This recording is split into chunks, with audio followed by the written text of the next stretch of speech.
Bonsoir à toutes et à tous, bienvenue sur El Maralibi. Quel plaisir de vous accueillir pour ce nouveau numéro de Microscoop. Avec nos invités, nous allons revenir sur l'actualité chaude en Algérie. Tout d'abord, nous reviendrons sur cette révolution algérienne, cette révolution pacifiste. Vous le savez, d'un côté, la détermination du tout sécuritaire du pouvoir, avec la mise en place notamment de plus en plus de moyens de répression. Des dizaines de milliers de forces de l'ordre ont été déployées, notamment vendredi dernier ou encore celui d'avant, et puis les mardis précédents. Et puis face à ça, une révolution algérienne, une jeunesse, des étudiants, une famille algérienne qui est toujours dans le pacifisme total, malgré cette présence en milliers, en dizaines de milliers des forces de l'ordre. Donc nous allons revenir avec nos invités un peu sur les perspectives et puis ce pouvoir, ces autorités qui, nous allons essayer de comprendre comment ils pourront poursuivre leur démarche, notamment pour faire taire ce Hirak, un Hirak qui est toujours présent, optimiste en Algérie, mais aussi aux quatre coins du monde et notamment beaucoup sur les réseaux sociaux. Aussi au programme, nous reviendrons sur cette diaspora, puisque je vous le disais encore hier, les autorités, le pouvoir algérien se retrouve de plus en plus seul, notamment les ONG sont de plus en plus sensibles, la presse internationale est de plus en plus sensible et en parle. Certains États aussi commencent à se mobiliser. Nous irons avec nos invités, nous évoquerons ce sitting devant la Cour européenne, notamment à Strasbourg. Il y a énormément de dates qui s'annoncent. Le 29 prochain, il y aura un départ notamment de la diaspora française ou encore d'autres pays direction Genève. La diaspora qui est très très présente pour soutenir la révolution algérienne et le peuple algérien qui vit actuellement une répression. Mais on sent tout de même qu'il y a toujours cette puissance, cette détermination à vouloir faire changer les choses. Rien n'a changé. Pour le Hirak, c'est toujours cette détermination, notamment un changement de système. Certains aussi demandent la démission du chef de l'État, Abdelmadjid Tebboune. Et on évoquera bien évidemment ces élections après le 12 décembre, après le 1er novembre. Un 1er novembre, c'était donc cette réforme de la Constitution qui a été boycottée par quasiment tous les Algériens, puisque les chiffres étaient très faibles. On était à 23%, avec des chiffres. On sait très bien que malheureusement en Algérie, les élections, il n'y a pas de transparence au niveau des élections, et on connaît malheureusement les chiffres depuis plusieurs années. Il y a eu un boycott général, mais le 12 juin est annoncé, il sera maintenu, ces élections législatives. Tout à l'heure, je vous proposerai notamment la diffusion de certains candidats. Ils sont tous numérotés, et certains, par exemple, nous disent, se justifient, argumentent leur candidature en nous disant qu'en Algérie, le numéro 14, si je ne me trompe pas, ce sont les pompiers. Donc c'est un numéro fétiche, ou encore le 15 est un numéro d'urgence en Algérie, où certains évoquent notamment le numéro 7, le candidat numéro 7, qui dit clairement que le numéro 7 est évoqué énormément dans le Coran. Donc c'est un numéro béni, donc il apportera énormément de choses. C'est pas une blague, vous en verrez quelques images. Tout à l'heure, voit un peu au programme ce soir. Le titre, Algérie, Canada, France, Angleterre, États-Unis, 2 points. Un seul peuple et une seule voix. Maintenant, depuis février 2019. Avec nous, va venir nous rejoindre Farida Messaoudi, militante politique. Hassan Moussi, direction le Canada, analyste politique, économiste. Est avec nous Assia Guéchoud. Bonsoir Assia Guéchoud. Assia Guéchoud, vous m'entendez? Oui, je vous entends très très bien, oui. Très bien, bonsoir Assia Guéchoud, merci d'être présente. Vous êtes hirakiste, vous ne ratez aucune date, aucune mobilisation, aucun déplacement. On va évoquer dans quelques instants avec vous Strasbourg, puisque vous étiez au sitting Cour européenne. Elias Djebali est avec nous. Bonsoir Elias. Bonsoir Chaban, merci de votre invitation. Donc voilà, bonsoir Assia, bonsoir à tous vos auditeurs. Merci d'être avec nous, merci à tous les deux. Assia Guéchoud, je vais commencer par vous. Vous êtes donc dans le nord-est de la France. Peut-être un mot sur ce sitting aujourd'hui, Cour européenne à Strasbourg. Oui, alors un mot magnifique. Je viens à peine de rentrer là, justement, et je suis encore en tenue, toute rouge, parce que c'était vraiment une journée extraordinaire. La diaspora a répondu à l'appel en nombre, en masse et en force. Donc c'était extraordinaire. Pareil pour Lies Djebali, vous étiez à Paris aujourd'hui. On va rentrer dans le détail de ces mobilisations puisqu'on voudrait ce soir aussi évoquer avec vous, entre autres, la force de cette diaspora toujours présente. Vous l'avez vu le titre, une seule voix, un peuple uni et une seule voix. Lies Djebali aujourd'hui à Paris.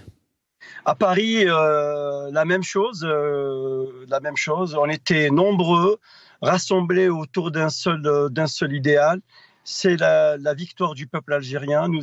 C'était une ambiance très colorée, très déterminée pour aller au bout, pour changer le destin de notre pays. Voilà, tout simplement. Assia Guéchoud, je vais revenir vers vous. On évoquera vos mobilisations, on évoquera aussi Genève qui s'annonce donc samedi prochain. On y reviendra dans le cadre de nos émissions cette semaine. Assia Guéchoud, peut-être on va revenir sur la situation de la révolution algérienne aujourd'hui, toujours aussi pacifiste, un peuple qui est vraiment uni.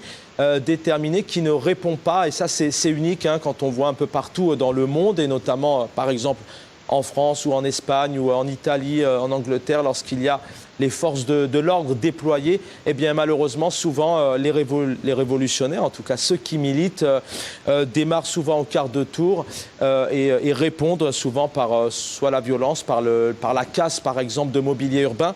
Ce peuple algérien, il est toujours déterminé, toujours aussi pacifique. Une réaction sur ce que vivent les Algériens aujourd'hui avec cette répression de plus en plus féroce. Comment vous analysez ça? Est-ce que le pouvoir arrive à terme? Ce sont ses dernières solutions? Est-ce qu'il est en position de faiblesse?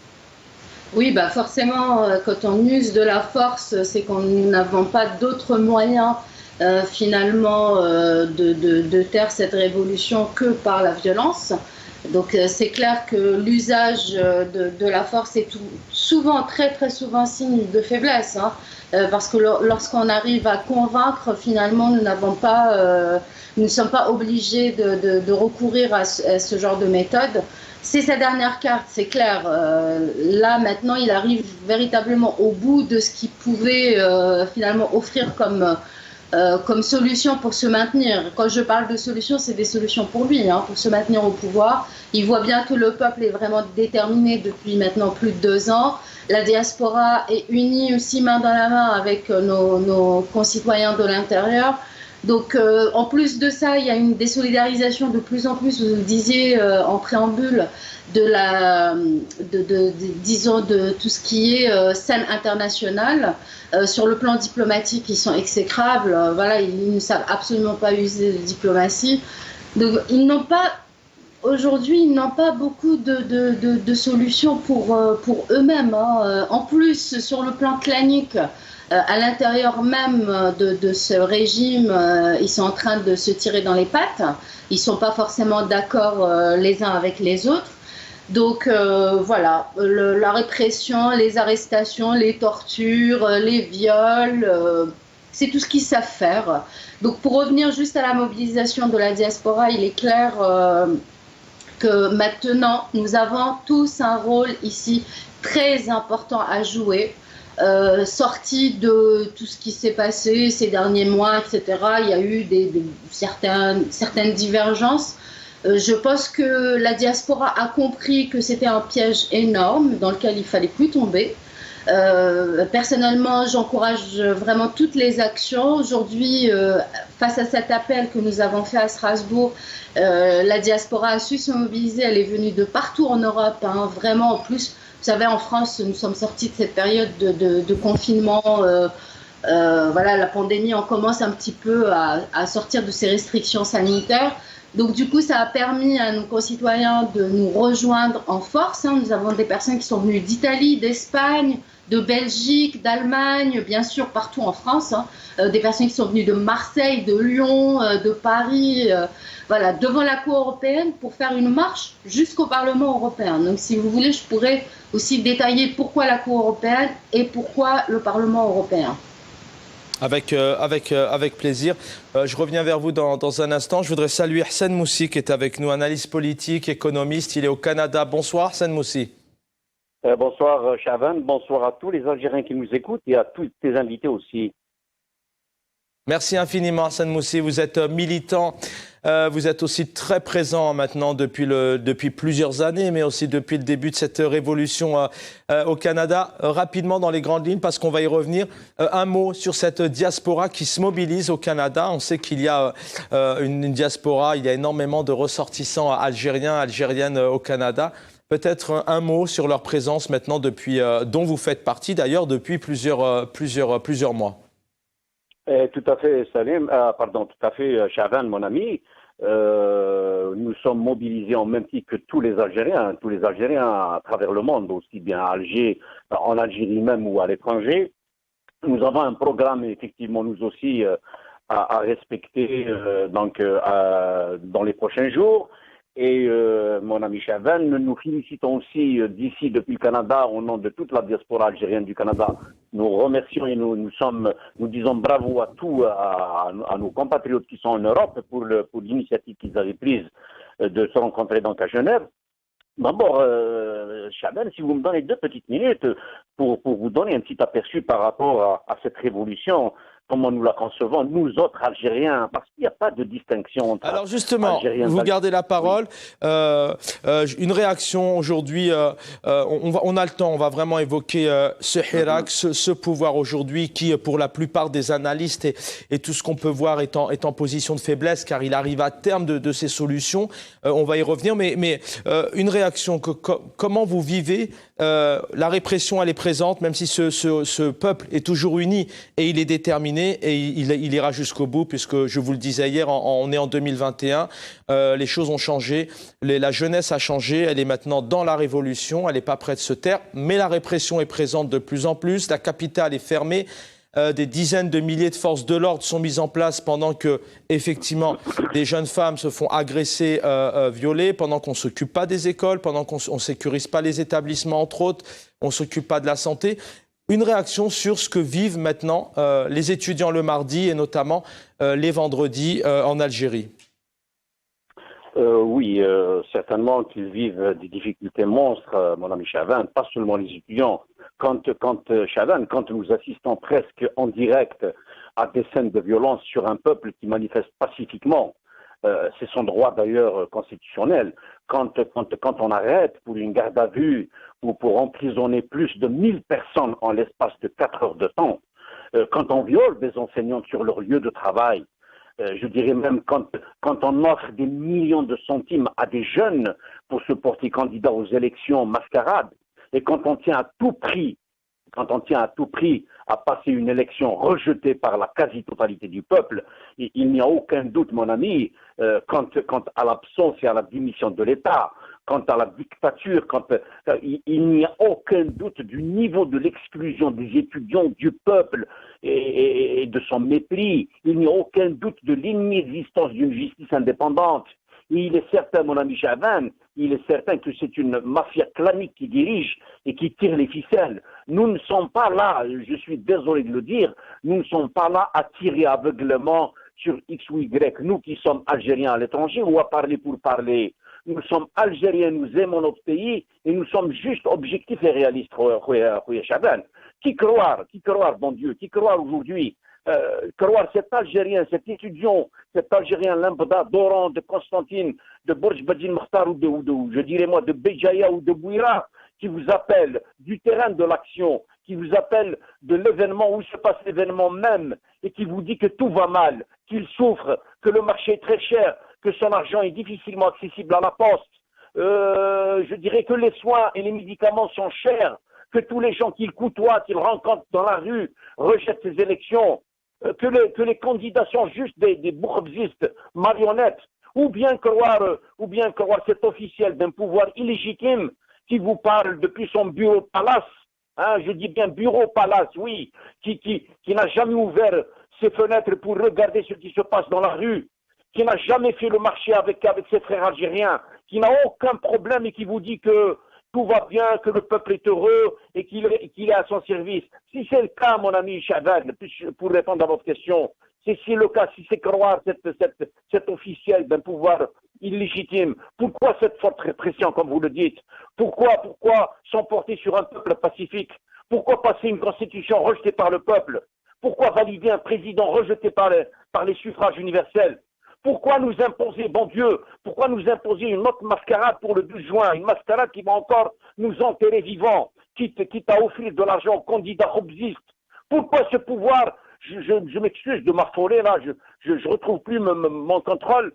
Pourquoi ce pouvoir a créé des partis maisons? Oui, il s'est fait créer des partis maisons, supposés être de l'opposition maison, et il fait la sourde oreille, mon ami Chavan, il fait la sourde oreille aux vrais partis d'opposition qui ont plus de 20 ans d'expérience et de proximité avec le peuple. Il faut juste dire, à mon sens, moi, je termine avec ça, Chavan, il faut dire que le pouvoir a échoué. Il tient à persister dans son échec, et c'est un échec qui va coûter énormément cher à notre pays. Je dirais que le monde avance, et avec le pouvoir que nous avons en place, l'Algérie continue à patiner, gyrophare en marche et alarme à fond. Ceux qui ont le pouvoir aujourd'hui, je termine avec ça, Jamel, et pardon encore une fois, Chavan, et puis vous laissez me rendre la parole plus tard. Moi, je pense que ceux qui ont le pouvoir aujourd'hui doivent comprendre qu'ils sont périmés, qu'ils ne sont plus recyclables. La raison voudrait qu'ils comprennent, bon Dieu, il faut qu'ils comprennent que je dirais moi, que cette... Vous m'entendez, Chavan? Très très bien, très très bien. J'aimerais finir avec un élément qui me vient en tête, parce que la raison voudrait qu'ils comprennent, je disais, que cette révolution du peuple, elle est salutaire pour tous, y compris pour ces têtes brûlées du régime. Parce qu'à défaut, Chavan, s'ils ne veulent pas comprendre cela, tous ceux qui risquent d'arriver à l'Algérie de grave, le seul responsable, à mon sens, ne sera ni plus ni moins que le pouvoir en place. Le peuple, en tout cas, ne va jamais reculer. Il est déterminé, il est déterminé, quel que soit l'obstacle et les malheurs qui lui tomberont sur la tête, à continuer cette révolution sacrée. Je suis désolé, restez avec nous. On se comporte très mal avec notre peuple. Restez avec nous, Hassan Moussi. Effectivement, je vous donne la parole dans quelques instants. On va recevoir Farida Messaoudi qui va venir nous rejoindre, militante politique. Elias Djebali, je reviens vers vous. Ben écoutez, je vous demande juste aussi une réaction dans les grandes lignes. Hassan Moussi, effectivement, le monde avance. Mais est-ce que ce pouvoir réellement, il recule pas aujourd'hui? Est-ce qu'il comprend plus rien? Il a imposé, parce que le peuple n'en voulait pas, ce 12-12. On a vu dans quelles conditions a pris ses fonctions Abdelmadjid Tebboune. Bon, alors la Constitution, rapidement, à peine nommé, Abdelmadjid Tebboune avait mis en place un mois après une sorte de groupe, un peu de corps du droit, enfin des personnes qui allaient travailler rapidement sur cette réforme. Est-ce que réellement c'était d'ailleurs une priorité avec une révolution et des Algériens et des Algériennes qui demandent une liberté? Donc ce 1er novembre a tout de même été imposé et passé. On a le 12 juin parce qu'il faut en parler. Le monde avance. Mais ce pouvoir, est-ce qu'aujourd'hui, il n'est pas perdu? Est-ce qu'il comprend rien? Est-ce que ça ne marche plus aujourd'hui? En tout cas, on sent bien qu'il est totalement un peu perdu, peut-être, dans ses méthodes. Au fait, merci Chaban. Au fait, il faut sortir des constats. Le constat est clair. Le constat est clair depuis belle lurette, depuis fort longtemps.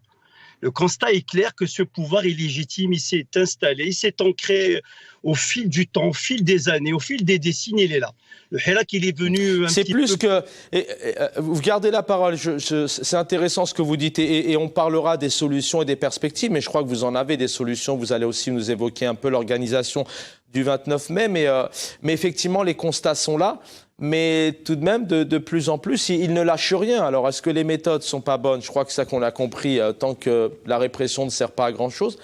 Mais le constat est là tout de même. Et il y a un Hirak aujourd'hui qui est face à une autre force d'un autre genre. Au fait, le Hirak, il a compris en face de lui un pouvoir qui ne veut rien lâcher. Le pouvoir ne veut rien lâcher.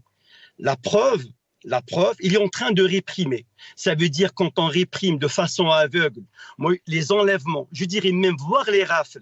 Il est en train de rafler. J'ai vu une vidéo, la chasse à l'homme dans des quartiers populaires où on est derrière c'est-à-dire chasser des manifestants pacifiques qui sont sortis pour manifester. des enlèvements, des rafles, de la répression à l'aveugle, sans discernement, personnes âgées, femmes, enfants, je dirais, il y a même les viols, les tortures, donc il ne recule devant rien. Je dis, moi, j'évoque même pas la solution. Il a une panoplie de cartes.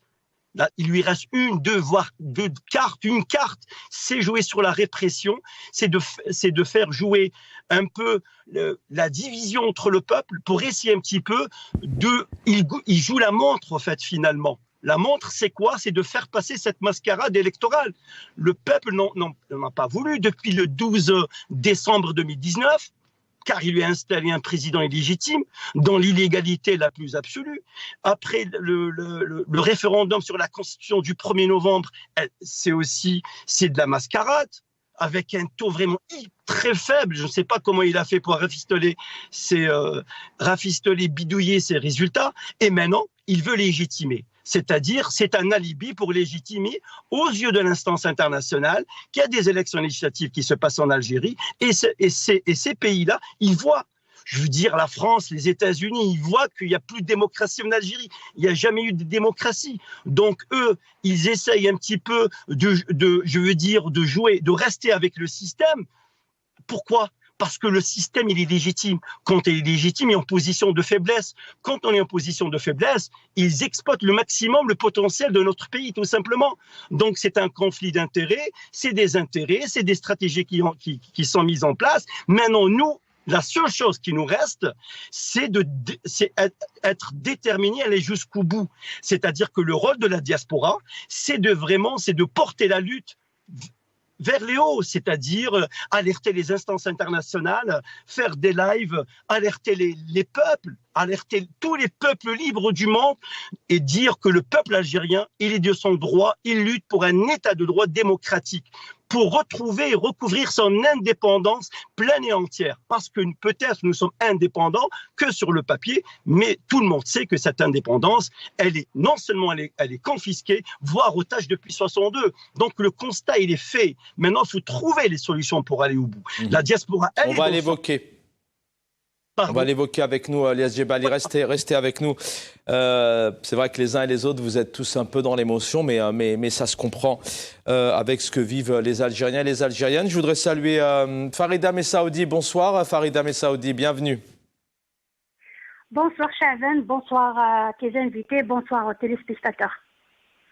Merci à vous, Farida Messaoudi, de venir nous rejoindre, militante politique. Je vous donne la parole juste derrière ces images. Elias Djebali en parlait aussi avec les autres invités. C'est vrai que tous les moyens sont mis en place. On l'a vu dernièrement, notamment avec ces mouvements, notamment Rachad et le MAC, officiellement nommés de terroristes. Alors on sait très bien que ce sont des mouvements politiques, on adhère ou on n'adhère pas, mais qui sont pacifiques maintenant depuis plusieurs années. On ne va pas revenir sur les affaires des Dahdouh. On essaye aussi, là encore une fois, d'opposer les Algériens et les Algériennes entre eux, aussi des régions entre elles, notamment opposer cette région en Algérie de Kabylie, mais aussi d'autres méthodes. Ce Hirak Moubarak a été notamment infiltré. Je voudrais qu'on écoute ici Ben Grina sur ce soundbite, sur ce sonore, et on se retrouve tout de suite après. السياق عرفت بلادنا الجزائر العديد من الهجمات السيبرانية التي استهدفت مواقع حكومية وأخرى تابعة لمؤسسات اقتصادية وحيوية استراتيجية، وازدادت هذه الهجمات حدة وكثافة. لقد راهن أصحاب الأجندات المشبوهة في محاولات بائسة لتفكيك جبهتنا الداخلية وزعزعة التماسك الاجتماعي وزرع بذور الفتنة وتغذية الصراعات الجهوية والعرقية والاستحواذ على الحراك الشعبي الأصيل وتحويله إلى حراك مؤدلج دخيل وإدخال النعرة الفئوية والنعرة الطائفية. Voilà, on vient d'écouter donc ici Ben Grida, on a aussi écouté Chen Griha juste auparavant, hein, qui lui voilà, dit clairement qu'il y a des gens qui utilisent les réseaux sociaux notamment pour discréditer le pays. On est toujours, voilà, ce sont ces mêmes propositions. Farida Messaoudi, je vous donne la parole. Ce sont encore des méthodes qui sont utilisées depuis plusieurs années. Un peu, on est vraiment, enfin selon ce qu'évoquent les analystes, les Algériens, les Algériennes sur les réseaux sociaux, on est vraiment sur des tentatives d'intimidation. Et puis de dire à cette jeunesse qu'il y a des personnes qui, avec Facebook, infiltrent un pays comme l'Algérie pour le déstabiliser. Je crois que les Algériens et les Algériennes ne croient plus à ce genre de mascarade et d'arguments. Farida Messaoudi, d'abord une réaction sur ce que vivent les Algériens et les Algériennes. Ce hirak, il est toujours présent. Comment vous le voyez? Parce que vous êtes en Algérie ce soir. Vous êtes d'ailleurs la seule comme invitée ce soir. Comment il est ce hirak 2 ans et demi après? Il est toujours aussi déterminé comme on peut le dire? Et plus que jamais, la révolution populaire, les Algériens sont déterminés comme avant, comme le premier jour. Donc, toutes ces tentatives de faire dériver le hirak, moi d'abord je l'appelle pas le hirak parce que avant le pouvoir il croyait avoir affaire à un hirak. Finalement, maintenant, il comprend qu'il a affaire à une révolution. Donc, la révolution populaire, elle est déterminée. Les Algériens sont déterminés. Toutes ces tentatives de manipulation, de faire chavirer les manifestations à autre chose. Donc, les Algériens, ils répondent avec ironie, hein, même pas avec sérieux, parce que le peuple algérien, il connaît très bien ce pouvoir. Ces pratiques-là, le pouvoir, il les a pratiquées depuis toujours. Avant, le pouvoir algérien, il a pratiqué quelque chose de très dangereux, c'est qu'il a piégé la société. Il a mis des pièges, il a mis des mines dans toute la société. Donc, à n'importe quelle étincelle, ça pouvait exploser. Mais il y a des personnes, il y a des personnalités. Le peuple algérien s'est rendu compte de toutes ces tentatives-là, de toutes ces bombes-là. Donc, on les a toutes désamorcées. Aujourd'hui, le peuple continue sa révolution sereinement. Donc, ces tentatives-là sont les mêmes que celles des années 80, des années 90, des années 2000 et maintenant. Donc, le pouvoir n'a jamais appris la leçon. Le peuple algérien, il a changé, il a mûri, il y a une maturité extraordinaire au sein du peuple. Par exemple, ce qui s'est passé le vendredi passé, c'était pas le fait qu'on nous a empêchés de marcher, c'était notre pacifisme qui était mis à rude épreuve. Moi, ça fait plus de 25 ans que je milite. J'ai participé à des centaines de marches. Avant, lorsque la police nous faisait barrage pour marcher, on jetait des pierres, on insultait. Mais maintenant, non, on répond avec pacifisme. Le peuple a compris que le pouvoir, il essaye de nous diviser, il essaye de nous ramener dans le sujet qu'il maîtrise le plus, c'est la violence. Aujourd'hui, le peuple, il a compris. La journée du vendredi était une très grande victoire pour notre révolution parce que nos jeunes, ils ont su rester pacifiques face à une violence, une très très grande violence, une méchanceté, une haine affichée par les services de sécurité, mais ils ont répondu avec des sourires, avec des paroles, avec des slogans qui appelaient au calme, qui appelaient au pacifisme. Donc aujourd'hui, c'est une très grande victoire et la révolution, elle est dans les rues, elle est dans les cafés, elle est dans les maisons, elle est dans les têtes des gens. Peut-être le pouvoir, il se fixe des échéances comme ça, parce que nous, on fait une révolution à long terme, le pouvoir, il gère le jour. Aujourd'hui, il gère de vendredi en vendredi, mais nous sommes dans un processus révolutionnaire qui ne s'arrêtera pas avec l'empêchement d'une marche, avec l'emprisonnement de militants ou avec des tentatives comme ça. Moi, quand j'entends Chingiriha ou Ben Guelina parler, j'ai l'impression qu'on parle de l'Irak ou de la Syrie, c'est pas l'Algérie. Aujourd'hui, le peuple, il est serein, il est uni. On voit par exemple pour les élections législatives, ici à Tizi Ouzou, il n'y a aucune campagne, aucune affiche. C'est un non-événement. Même les candidats, ils n'osent pas sortir à l'extérieur, ils n'osent pas placer un mot, ils n'osent même pas s'afficher qu'ils sont candidats. Donc c'est une très grande victoire pour notre révolution et pour le peuple. Restez avec nous, Farida Messaoudi. Alors, en parlant des élections, on va regarder ici quelques candidats qui utilisent certains numéros. Voilà, des candidats aux législatives qui nous parlent. Le numéro 7, je vous le disais tout à l'heure en intro, qui nous dit que le 7 est énormément cité dans le Coran. Donc, c'est un candidat béni, enfin, qui apportera énormément. L'autre est le numéro 15, si je ne me trompe pas, c'est le numéro d'urgence en Algérie. Alors, je souris un peu parce que c'est un argumentaire pour des élections, pour un parlement et des législatives, ça reste quand même assez dérisoire et très risible. Ou le numéro 14, qui nous parle des pompiers, par exemple. 15 كيدير 15 النيميرو تاع نجده منصور يديروا 15 طرون درك دونك ربي عطانا نيميرو 15 نجده دونك 15 هو نجده صوت الشعب هو نجده. اذا انا في تصوري جميعا الحاضر يبلغ الغايب ونبرر ذمتنا من الله ومن الوطن اختيار الانسب الاصلح ونتحاسب انا يوم القيامه على رقم جبهه العداله والتنميه وهو رقم 14. هذا الرقم الذي يذكرنا برقم الحمايه المدنيه، ومن ثم فجبهه العداله والتنميه في المرحله القادمه ستقوم بهذا العمل لاطفاء نيران العصابه واذنابها واذرعها التي نشرتها في المجتمع. حبانا الله سبحانه وتعالى في القرعه وبإشارة ربانية منه، إشارة تفاؤل برقم 7.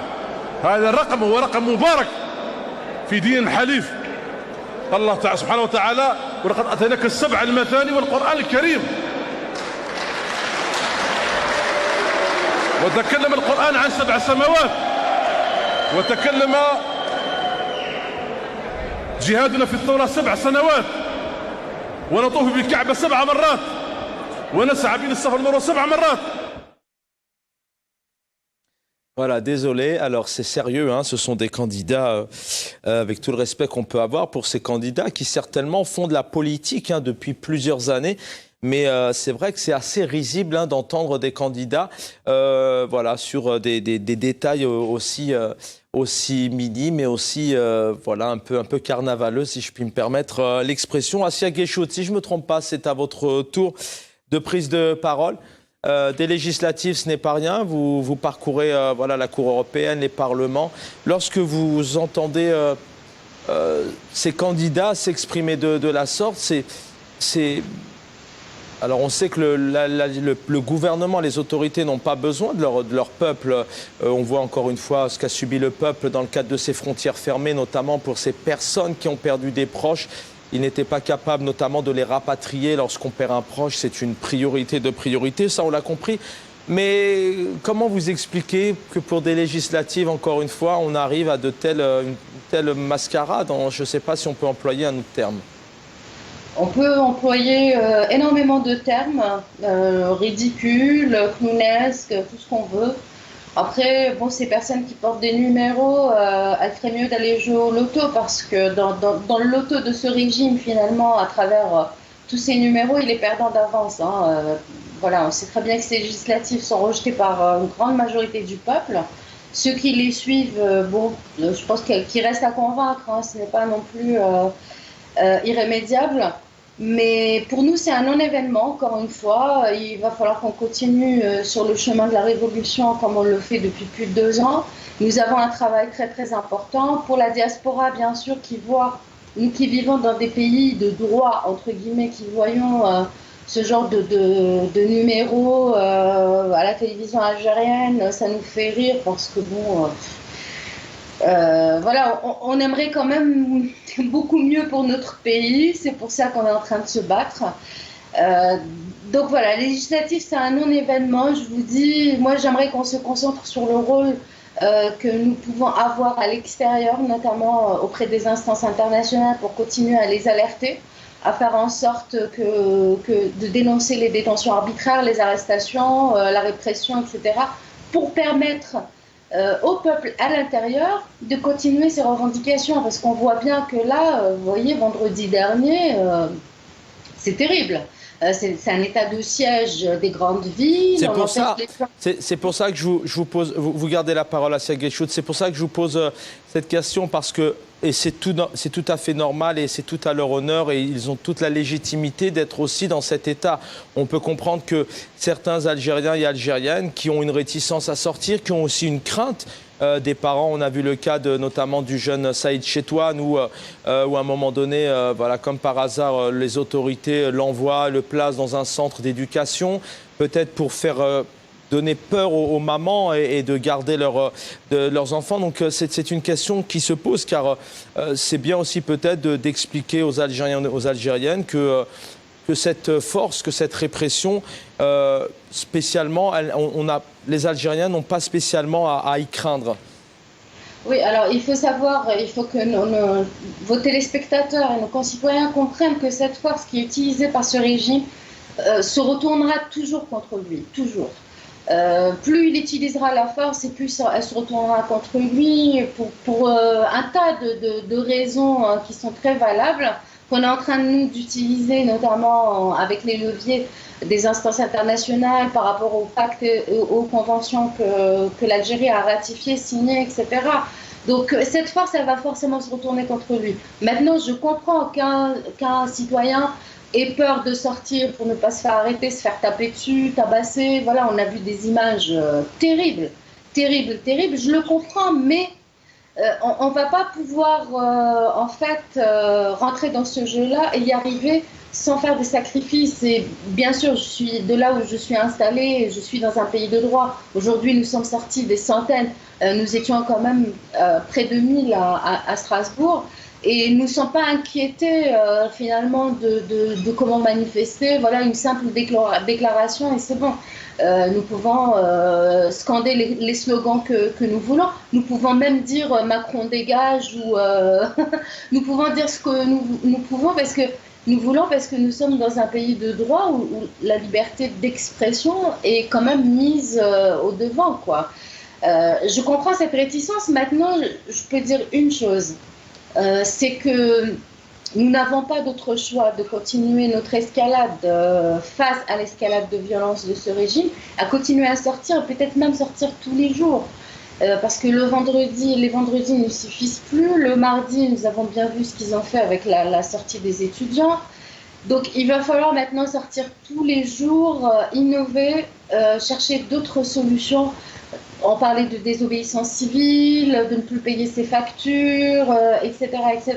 Donc voilà, je pense qu'il faut vraiment monter maintenant dans cette escalade parce qu'il ne leur reste plus rien. Ils sont arrivés à bout de ce qu'ils pouvaient offrir.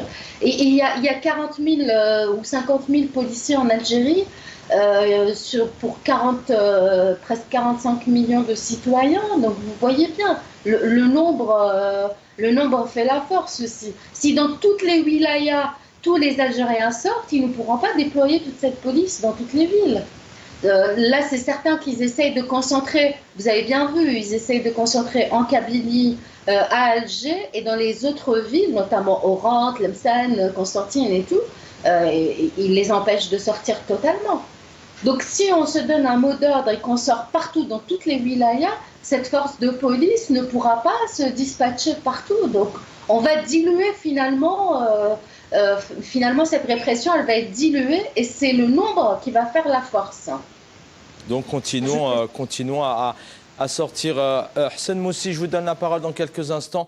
Juste quelques-unes de presse avec, vous allez voir ici notamment Le Monde par exemple ou encore France 24 qui parle de cette révolution algérienne. Je vais proposer aux collègues à Londres, voilà, c'est à l'antenne, donc qui reviennent énormément sur ces mardis, ces vendredis derniers. Sachez que malheureusement, depuis plusieurs semaines, il n'y a pas un mardi, pas un vendredi où la presse internationale parle de cette répression, notamment voilà Le Monde qui revient sur ce convoi d'une dizaine de véhicules noirs sur la rue d'Idouche Mourad. La BRI est présente, un imposant quadrillage sécuritaire et les nombreuses interpellations ont tenté d'étouffer cette révolution. Selon le décompte du militant Zaki Hnash, qui est très connu, au moins 800 personnes ont été interpellées dans 18 régions.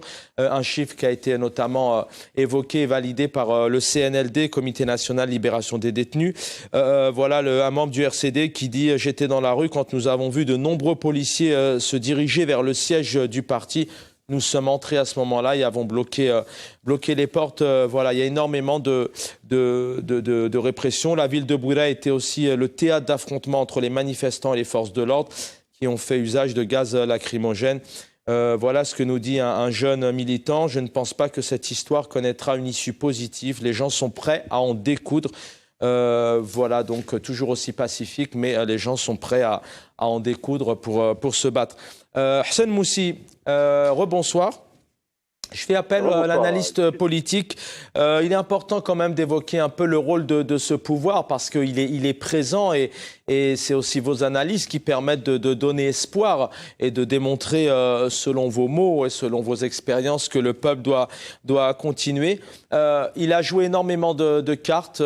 Bon, il y a cette répression avec ces villes bloquées. On a eu notamment 2 mamans cette semaine qui nous disent « Moi, je voulais aller faire mes courses à Alger et malheureusement, je ne suis pas spécialement militante, mais on me dit plus d'Alger, donc ça devient de plus en plus dramatique. » Voilà, je voudrais avoir un peu votre analyse. Vers quoi tend cette répression? Vers quoi tendent les autorités alors qu'ils ont aujourd'hui quasiment tout essayé? Bien sûr. Vous m'entendez, Chaban? Très très bien, très bien. Ok, très bien. Oui, Chaban, je vous assure que j'ai la chair de poule là quand je regardais un peu les titres que vous venez de montrer dans votre vidéo, ces titres des presses étrangères.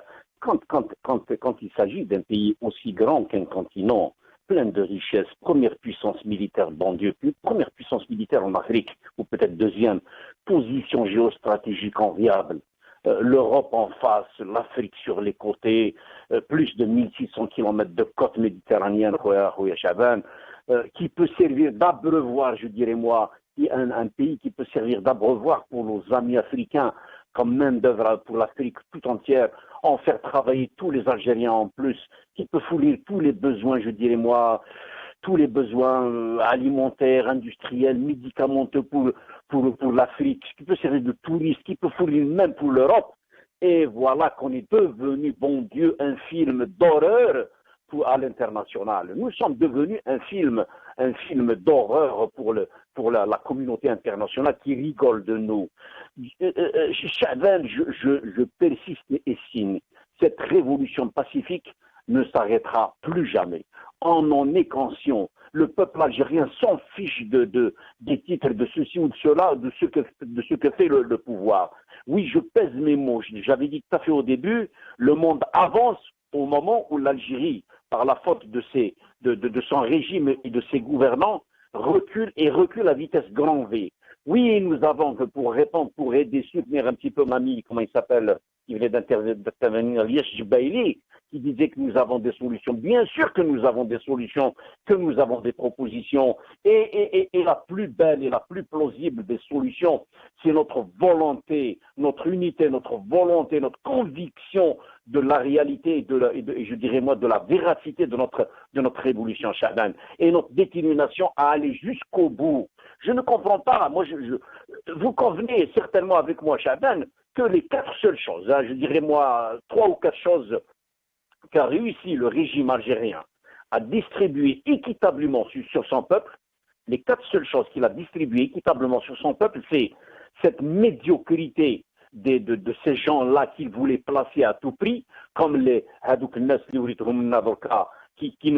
qui veulent être candidats pour des centaines de millions pour modifier leur système de vie, leur logement, leur voiture, même je dirais même aller plus loin, je m'excuse, peut-être ils vont même changer leur femme, parce qu'ils vont avoir un autre standing. Ces gens-là qui ne sont bons finalement que pour vendre de la sardine et de la patate au marché del Harrach. Votre avis, Hassan Moussi, encore 2 minutes, 3 minutes avec vous là-dessus, mais on sait que depuis des décennies, le peuple, le pays a été dilapidé, pillé. On voit, vous le disiez, on voit l'état de la santé, de l'éducation, de l'environnement. Ce sont des réalités, hein, nous n'inventons rien, encore une fois.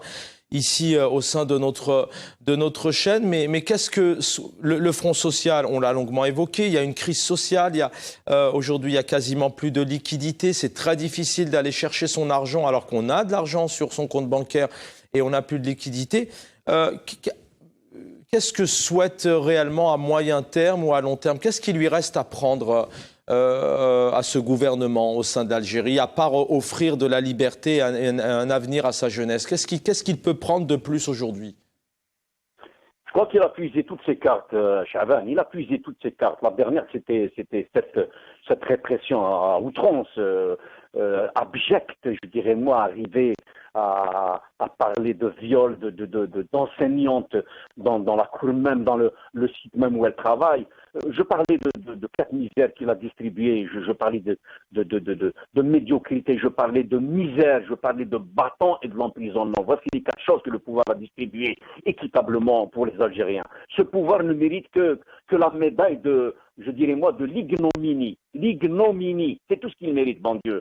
Et puis, Rouya Chavan, tout ce qui se passe là aujourd'hui, il faut qu'on se le dise, c'est par la faute d'un régime obsolète et de ces dirigeants dont nous sommes en train de parler, ces dirigeants illégitimes, irresponsables en plus, qui ne pensent qu'à leur propre intérêt, en plus d'exclure les forces vives de la nation. Comment voulez-vous faire un État sans son peuple? Comment voulez-vous faire à votre tête passer des élections en élections sans écouter son peuple, sans entendre le peuple et décider des conditions qui s'offrent à son pays, ne pas inclure son peuple dans ce type de décision.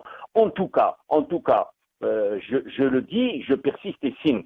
Nous sommes très ouverts, on n'est pas fermés encore une fois, nous sommes très ouverts à nos frères et sœurs, à nos policiers, à nos gendarmes et autres indécis, je dis bien les indécis, ceux qui n'ont pas encore pris la décision pour nous rejoindre, parce que c'est une belle révolution pacifique qui mettra fin définitivement à cette grave crise politique et abolir à jamais la corruption, les inégalités sociales, la violence, la hogra que nous sommes en train de vivre à longueur de temps. Notre instrument de mesure, quand vous parlez tout à l'heure de est-ce que le Hirak est en bonne santé, est-ce qu'il est bon, est-ce qu'il est solide, moi je vous dis que notre instrument de mesure de la bonne santé du Hirak, ce n'est pas un instrument quelconque comme un baromètre, comme un thermomètre.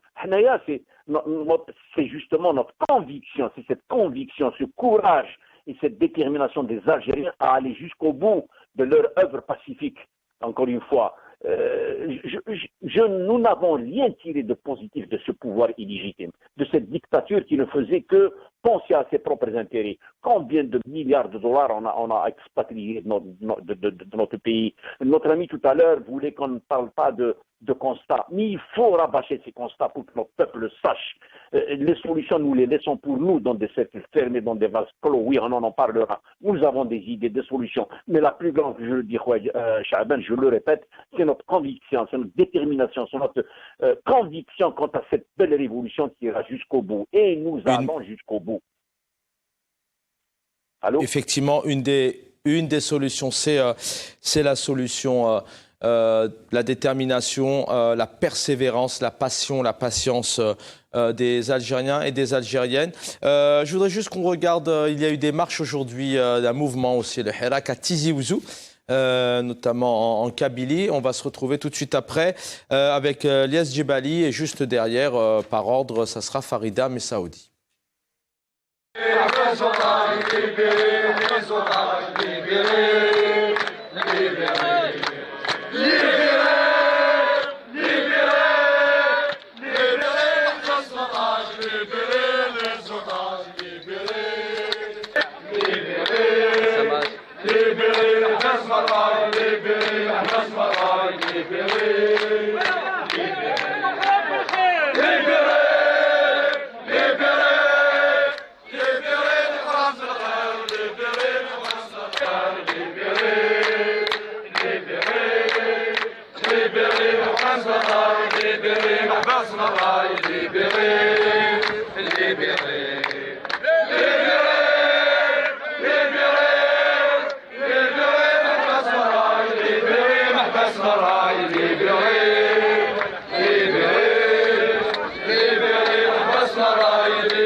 تيزي وزو تليفونات تيزي وزو ولا تاكسي فوت هذه العدالة وراء القانون.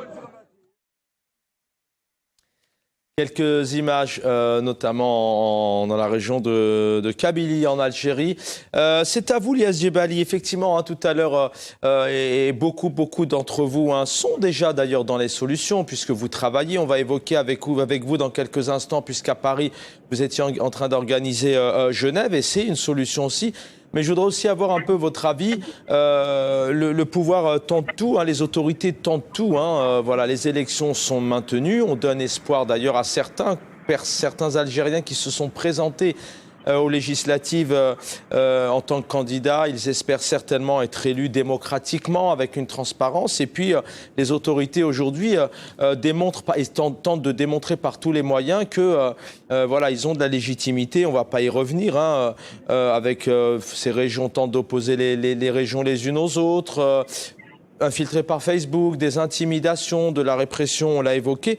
C'est important tout de même d'avoir une analyse sur les semaines et les mois à venir de ce pouvoir. J'ai envie de vous dire comment vous voyez les choses, que lui reste-t-il, ce qui permet aussi peut-être de remotiver les troupes, parce qu'on le sait qu'il y a encore des Algériens qu'il faut continuer à motiver. Il ne faut pas oublier que la répression a frappé fort en Algérie, même si aujourd'hui on sent que le peuple et la jeunesse a évolué. Comment vous voyez ce pouvoir aujourd'hui, vous, un peu plus dans les détails, et peut-être pour les jours et les semaines à venir? On est à 48 heures du 118e mardi.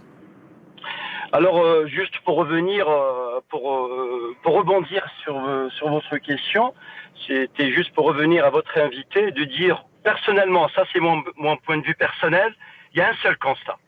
Un constat, le verdict, il est plié, et on le sait, c'est fini. Le constat, le peuple algérien n'en veut plus de ce pouvoir. C'est fini, il ne croit plus, il n'y a aucune solution émanant de ce pouvoir. Ce pouvoir, il a été installé de façon illégitime. On ne va pas remonter le cours de l'histoire, comment il a été installé, comment il a fait. En tout cas, il est là. On ne veut plus de ce pouvoir. Maintenant, il faut solutionner le problème. La solution, c'est la silmia. Et parce que la revendication du 19 février, le Hela qu'il apprenait, l'une des plus belles armements, c'est la silmia, ce qu'on appelle le pacifisme. Donc, nous restons dans le pacifisme. C'est acté, ça. On peut dire que c'est acté. Absolument. C'est signé, c'est validé. Absolument. Même dans l'esprit intrinsèquement de n'importe quel citoyen algérien. C'est la seule solution qu'il faut l'adopter jusqu'au bout. C'est acté. Je suis d'accord avec vous. Maintenant, sortir tous les vendredis, je l'ai toujours dit, c'est pas pour prendre la paternité. J'ai dit c'est pas possible que sortir le vendredi de telle heure à telle heure, 3 à 4 heures, c'est vrai, on maintient les manifestations, les marches, mais à un moment donné, il y a un moment donné, il faut trouver autre chose que le vendredi. Est-ce que, comme je rejoins Essia, d'ailleurs, elle le dit de façon très juste, il faut généraliser d'autres jours, trouver d'autres moyens. La désobéissance civile, pas forcément sortir, ne pas s'acquitter de ses factures. C'est pas nous qui l'avons inventé, nous n'allons pas inventer d'autres concepts qui ont été déjà mis au monde par Mahatma Gandhi, la marche du sel, par aussi Thoreau, l'inventeur de la désobéissance civile, qui a défié toute la puissance des États-Unis parce qu'il pensait que son argent allait alimenter une guerre contre le Mexique. Donc forcément, il y a d'autres formes. Donc moi, je dirais, il faut élargir c'est-à-dire vendredi, pourquoi pas jeudi, mercredi, ainsi de suite. La désobéissance civile, il faut la tester. La grève générale, c'est aux actifs de se prendre en charge et dire il faut rejoindre la selle du peuple. Toutes les corporations, la grève générale, elle doit mais émaner... écoutez, Lias Djebali, je trouve que ça prend forme tout ça. Si on énumère un peu, si on commence à détailler tous les éléments, les secteurs dont vous parlez, il y a des choses qui ont eu lieu, d'abord des grèves dans le corps de l'éducation, le corps médical, les pompiers aussi se sont manifestés parce qu'aujourd'hui on voit que dans le Hirak, d'ailleurs même à Paris, que ce front social, cette crise sociale est entrée dans le Hirak par des slogans, par des revendications. Donc il y a tout de même ces choses qui se sont déjà mises et qui se mettent en place petit à petit. Hein. Ça existe déjà. Oui, ce sont des solutions qui vont se mettre bien sûr en place dans le temps. Oui, je suis d'accord avec vous, mais moi, si vous me posez la question, je vais répondre par A plus B de façon rationnelle, de dire que la revendication du peuple algérien, du Hirak et par ricochet du peuple algérien, c'est une revendication politique. Matlab siyasi. Au départ, c'était pas la revendication sociale. Mais moi, je prends en compte les revendications sociales de d'autres régions. C'est pas manque de liquidité, manque d'infrastructures hospitalières, chômage galopant. Mais la revendication principale, c'est le départ du système. Quand le départ du système entraîne l'établissement d'un état de droit et par conséquent toutes les revendications émanant de toute couche de société, de n'importe quel courant en Algérie, ils vont être résolus. Donc il faut cibler la revendication principale. Mais qu'est-ce qu'il cherche le pouvoir? Il veut transformer, il veut dénaturer la revendication du Hirak qui de facto elle est politique, il veut la transformer en sociale. Pourquoi? Parce que quand vous transformez une revendication principale, c'est-à-dire celle politique, c'est quoi? C'est-à-dire il risque de perdre le pouvoir. Mais quand il transforme, il dénature la revendication politique en social, ça veut dire qu'il peut résoudre la revendication sociale en attribuant des logements, en disant je vais vous construire un hôpital, je vais faire ceci, parce qu'il a l'argent, parce qu'il a la force, il a les médias, il a l'argent, il a aussi écoutez, je ne sais pas si il a encore l'argent, mais je crois que le peuple a compris aussi que même s'il revendique des moyens, au jour d'aujourd'hui, en tout cas depuis des années maintenant, on sent quand même que le pouvoir, enfin le gouvernement et ses différents ministères n'a pas pu satisfaire, serait-ce que sur des éléments de détail. Je voudrais juste, parce que le temps passe, avant de vous quitter, de vous libérer, Ilyas Djebali, que vous me donniez quelques 2 petites minutes sur, on va avoir le temps d'en reparler cette semaine, mais sur Genève. Vous étiez à République aujourd'hui, à Stalingrad aujourd'hui notamment, et vous aviez commencé déjà à organiser les choses. Un événement, nous le portons au cœur, c'est un événement qui appartient au peuple algérien, c'est un événement pour libérer l'Algérie, c'est un événement pour tous les détenus d'opinion, c'est un événement pour dénoncer que ce système est en train de réprimer tout un peuple pacifique, pour dire qu'il y a des détenus d'opinion qui croupissent dans les geôles, dans les prisons de la mort, dans les prisons de la torture, dans les prisons du viol, pour dénoncer tout. Et cette voix sera portée à Genève le 29 mai.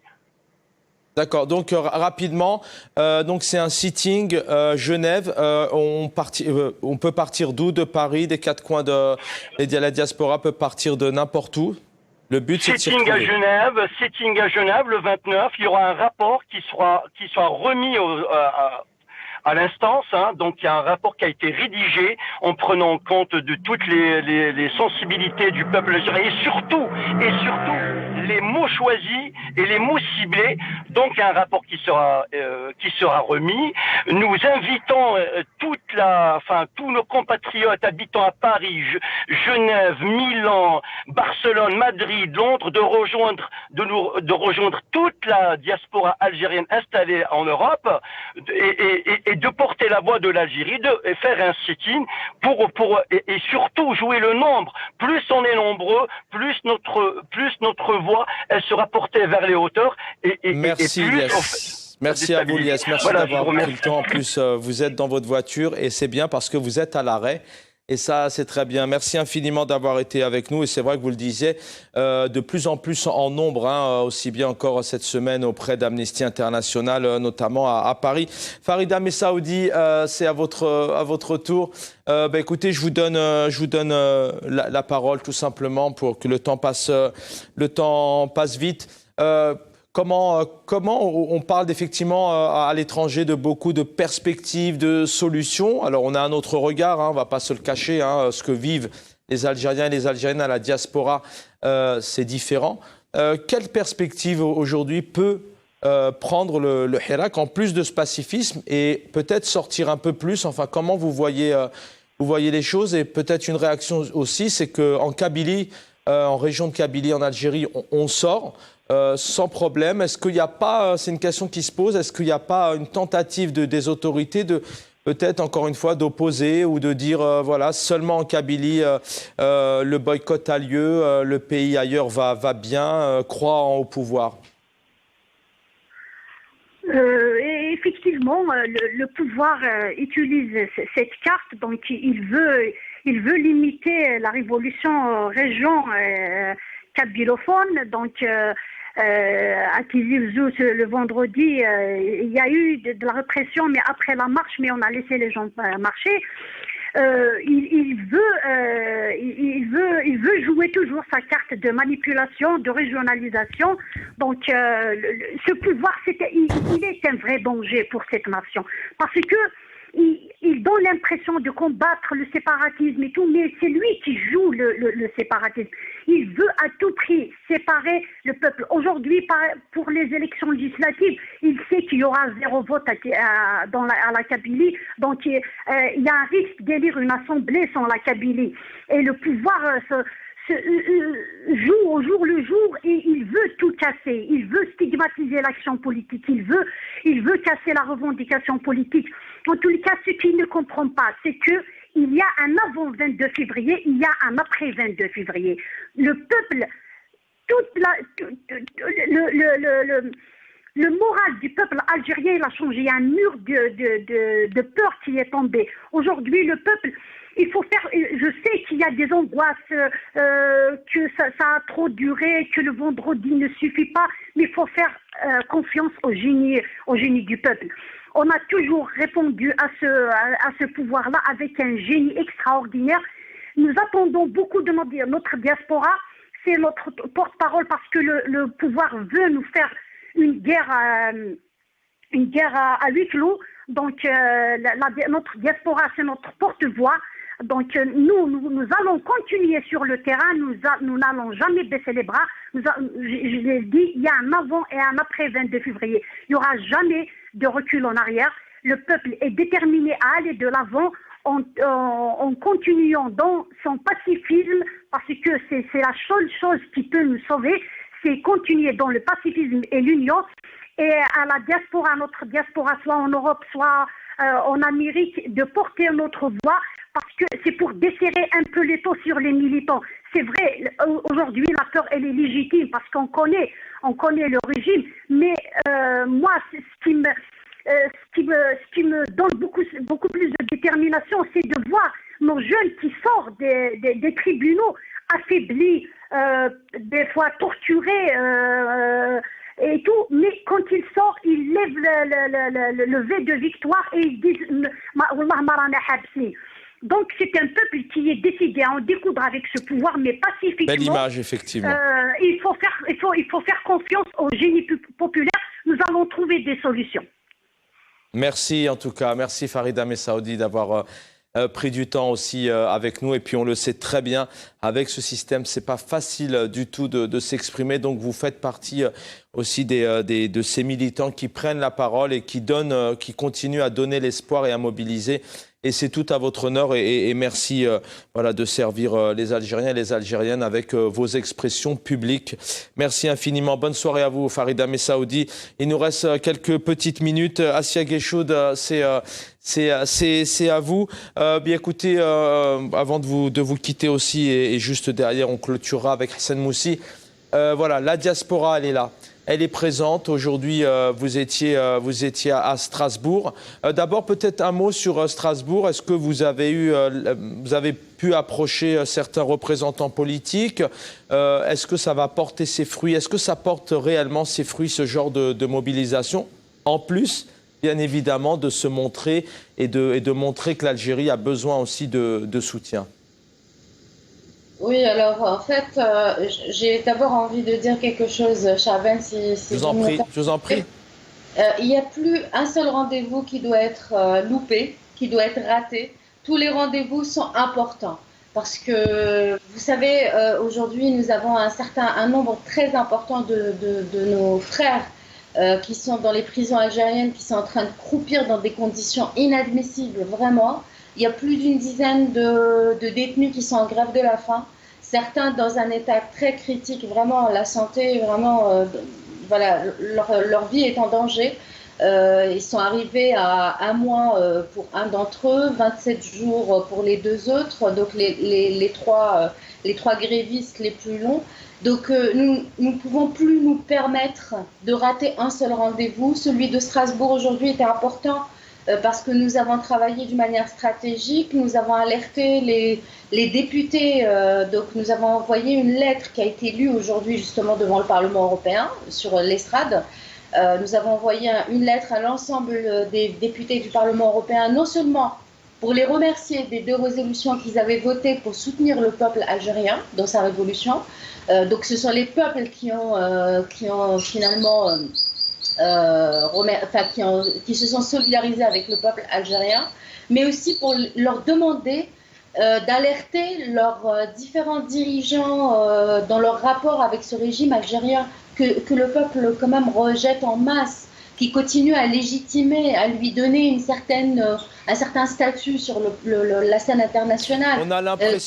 On a l'impression que publiquement, alors c'est vrai que les États, les institutions se prononcent pas trop, mais quand on voit que Jean Castex, Premier ministre français, devait se rendre en Algérie et il ne l'a pas fait, on peut aussi supposer que tout de même, par exemple, la France peut se retirer en disant on cautionne pas trop. Alors c'est discret, c'est vrai, mais on peut aussi peut-être avoir cette analyse. Et question donc, est-ce que vous avez l'impression, il y a Marie Arena qui s'est exprimée, il y a Glucksmann aussi qui s'est exprimé, est-ce que vous avez l'impression que ça commence à prendre, ça commence à alerter et publiquement Genève, Strasbourg, Luxembourg commencent à réagir un peu plus?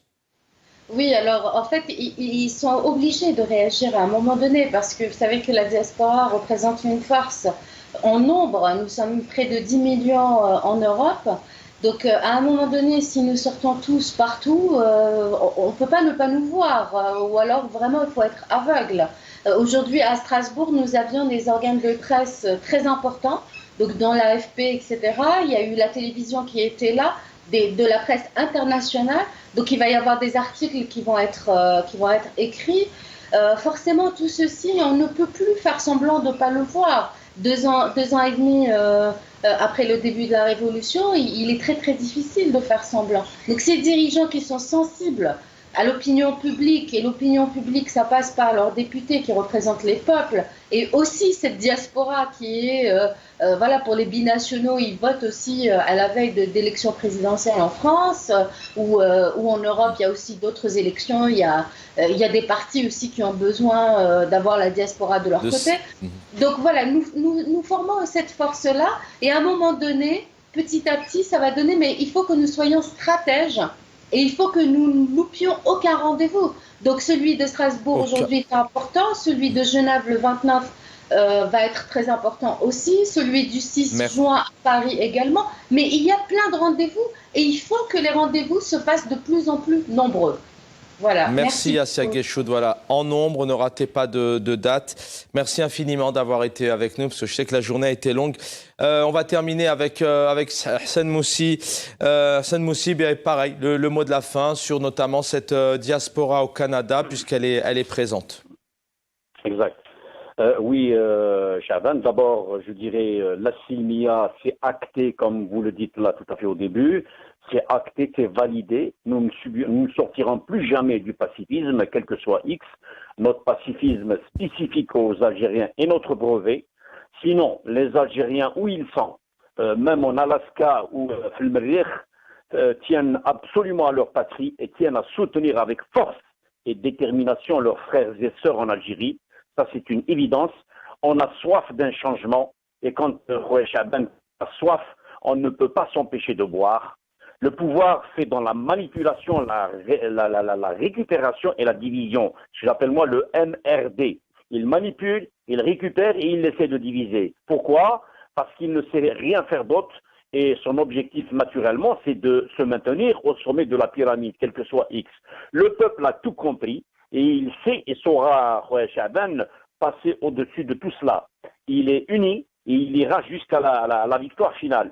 Tous les rendez-vous, comme le dit notre ami Assi El-Choud, sont importants, c'est une vérité. Nous saluons la rencontre de Genève.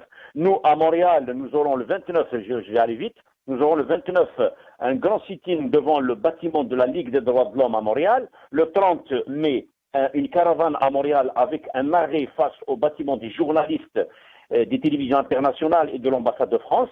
Le 5 juin, une autre caravane pour le rejet des élections du 12 juin. Merci Khouya Chaban, unité, courage et détermination pour notre peuple en Algérie. Belle chute et en plus vous êtes dans le temps précis. Merci Hassan Moussi d'avoir été avec nous, analyste politique, économiste. Vous êtes au Canada et vous mobilisez depuis maintenant plus de 2 ans. Était avec nous aussi Farida Messaoudi, militante politique, Assia Geshoud, hirakiste. Merci d'avoir été avec nous. Lies Djebali, ingénieur économiste, aussi militant politique. On peut retrouver toutes les dates que vous venez d'évoquer sur vos pages, vos réseaux sociaux, vos pages notamment Facebook, respectifs et respectives. Merci à l'équipe technique d'avoir réalisé cette émission à mes côtés. Demain soir, vous retrouverez mon ami collègue Jamaldine Benchenouf. Et vous l'avez compris, donc ce pacifisme depuis plus de 2 ans qui a émerveillé le monde entier, pas une herbe arrachée. Lorsque les Algériens et les Algériennes manifestent et arrivent devant une maison de retraite ou un hôpital, eh bien ils s'arrêtent, ils ne font pas de bruit justement pour respecter. Vous l'avez compris, donc il est toujours aussi déterminé dans ce pacifisme. Sortir en nombre, continuer dans la Selmiya. Je vous souhaite une très belle soirée. Les réseaux sociaux, la page Facebook, la page YouTube d'El Maralibiya. Merci pour votre fidélité et à très vite.